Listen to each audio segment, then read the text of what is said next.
Unang adlaw sa tuig 2026, apan ulahing adlaw na sabdi ay kini dinhi sa kalibutan. Sa usa ka 6 anyos nga batang babae sa Davao City, human siya nalumos sa giliguang sapa sa syudad. Ani ang report ni Argil Relator.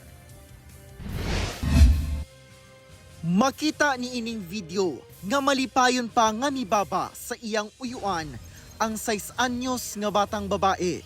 Dihang nangaligo sila kauban ang uban pang mga kabanay sa sapa sa sitio Pangyan, Barangay Tamugan sa Davao City.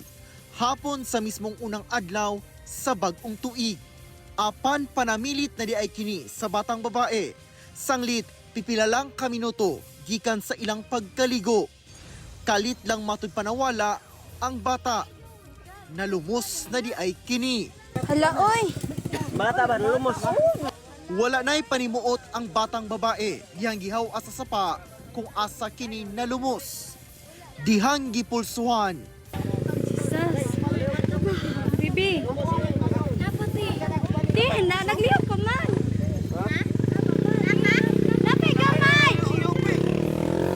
Nagkasalimuang na ang mga tao sa lugar kung unsaon pag-revive sa bata. Huyop pa, baba! Aba, huyop pa ba?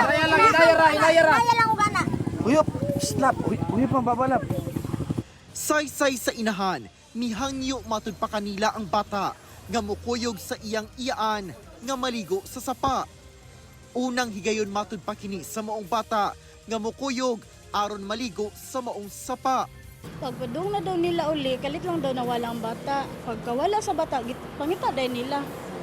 Ya, muto pagka nakita na nila, dili man dugay kay nga nawala, kadiyot rajud kayo nakita nila. Ya, wala nang bata ka nang lumoy na, ano ba? Diri gikan ang bata na lumos, naanod siya didto sa ubos. Ug didto siya nakitaan sa tulo ka bata, mao ni sila og. Gidala pa pauli ang bata sa ila sa barangay Megkawayan. Pero napa siya heartbeat pag abot sa mong balay. Abot sa balay, gitabang pa namo, pagtabang namo, kay nibalik man murag ning kusog-kusog ang heartbeat. Gidagan pa doon sa Rubilio, dire wala siya kabot sa Rubilio. Wala nakabot. Sakit kayo eh. Way sama sa kasakit. Kung saan pa man, kung ibasol na mo ang tanan, dili man siya mabalik. Sakit kayo, di ko yung marunong ako madawat. Ay kalit kayo kita boss kong bata ba? Una ang hitabo, ang maong bata, daw doon na mga panamilit sa iyang mga ginikanan. Ano siya nga, kanang kuan daw, dili na daw siya mausab, last na daw, kana lang daw. Di na daw siya mubalik.